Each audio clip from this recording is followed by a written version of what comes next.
For the next 2 weeks, we're going to prepare our hearts for Easter. Um, this is Jesus as he is walking towards Jerusalem, keenly aware of the events that are about to unfold.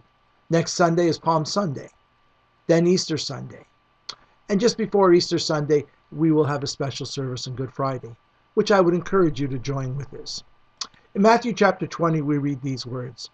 For the kingdom of heaven is like a landowner who went out early in the morning to hire workers for his vineyard. He agreed to pay them a denarius for the day and sent them into his vineyard. About 9 in the morning he went out and saw others standing in the marketplace doing nothing. He told them, "You also go and work in my vineyard, and I will pay you whatever is right." So they went. He went out again about noon and went about 3 in the afternoon and did the same thing. About 5 in the afternoon he went out and still found others standing around. He asked them, "What have you been doing, standing here all day, doing nothing?"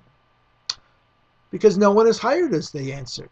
He said to them, "You also go and work in my vineyard."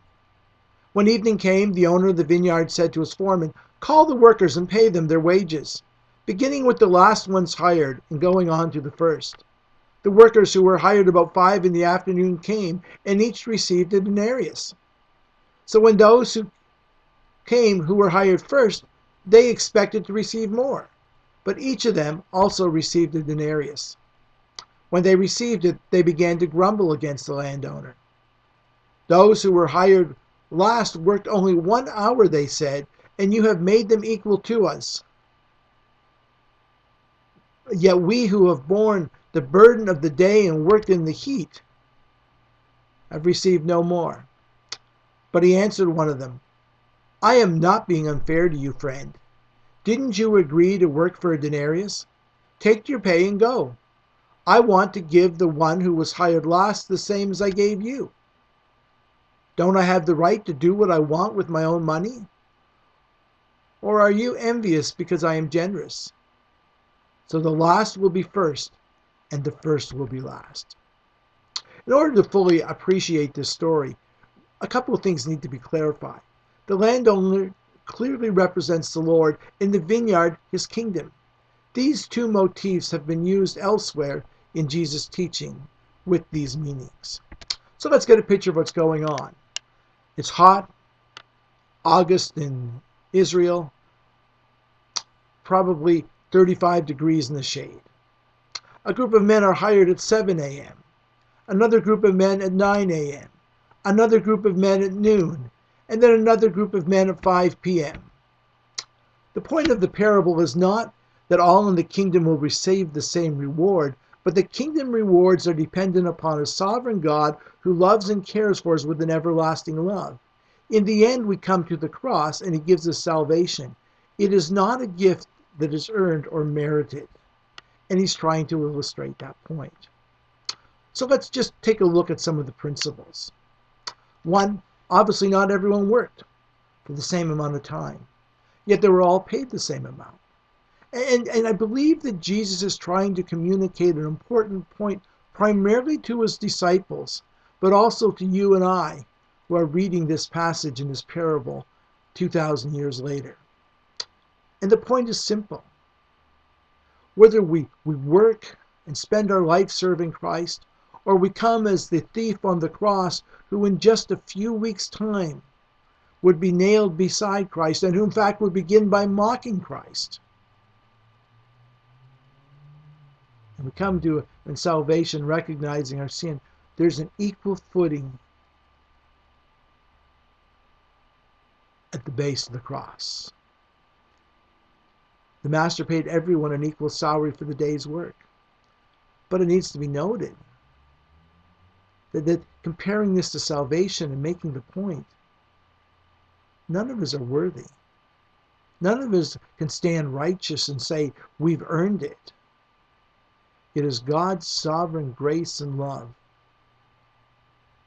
that draws us to the cross and that gives us redemption and salvation. And yes, some will come to Christ at a very young age and spend their entire life working for him. And some, like the thief on the cross, will come with just moments before they breathe their last breath. But the reality is that we serve a God who gives us salvation, grace, and love, not because it's merited, but because it's a free gift. When looking at this passage, it's quite understandable why the workers who had worked all day complained. But it needs to be noted that this is the terms that they agreed to. And that the worker and the owner of the vineyard didn't have to hire them at all. But he did.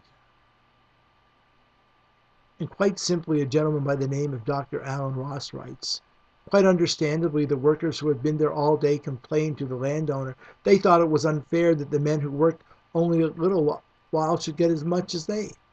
Most workers would think the same thing, but the landowner simply had to remind them of the facts in the case, and that ended the discussion.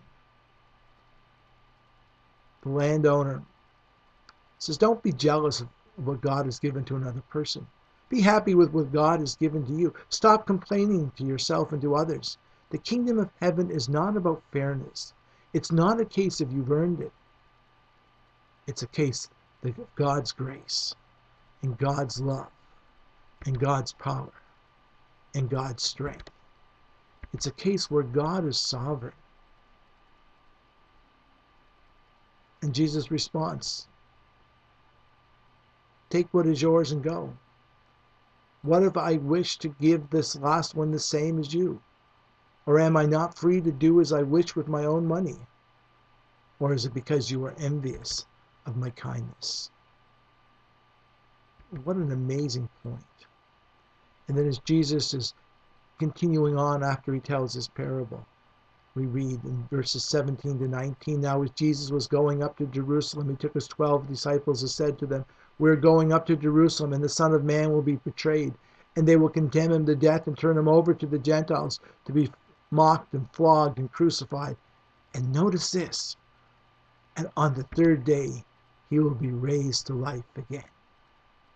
And then immediately following this, in verses 20 to 18, chapter 20, verses 20 to 18, we see the mother of the sons of Zebedee, and she comes and asks Jesus for a favor.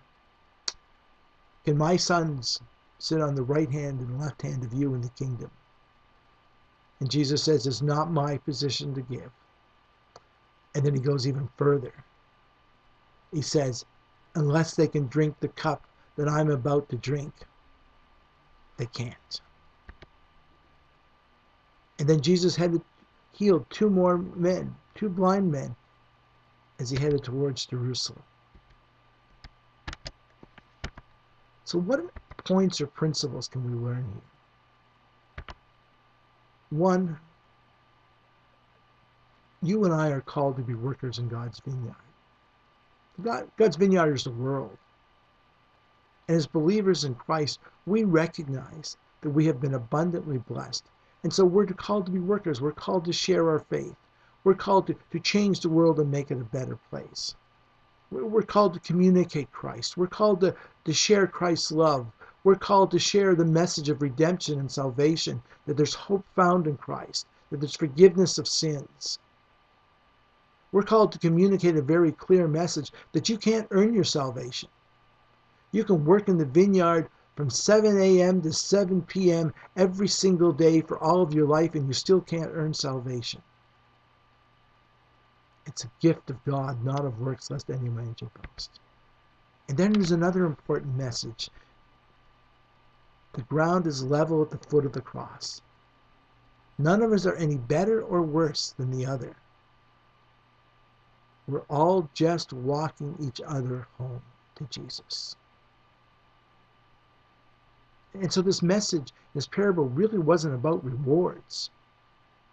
It was teaching an important message of theology. The ground is level at the foot of the cross.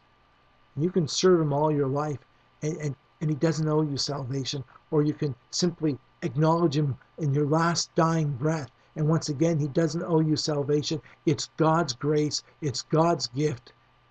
And I want to remind you that as we approach the Easter season, It's a gift that God is offering to you. You see, there's this giant gap between you and God. It's sin. And the good news is that when Christ died, he paid the price of sin. And redemption and salvation were made secure. Notice the words of this hymn. I have decided to follow Jesus. I have decided to follow Jesus. No turning back, no turning back. The world behind me, the cross before me. No turning back, no turning back. And then notice the last verse. Though none go with me, still I will follow. Though none go with me, still I will follow. Though none go with me, still I will follow. No turning back, no turning back. And then I said last verse previously. Will you decide now to follow Jesus? As we approach this Easter season, the hope of life is found in the death, burial, and resurrection of Christ. Because he lives, you and I can live as well. For this week in Lent, why not read through the last 5 verses of the book of Luke? God bless and thanks so much for joining with us.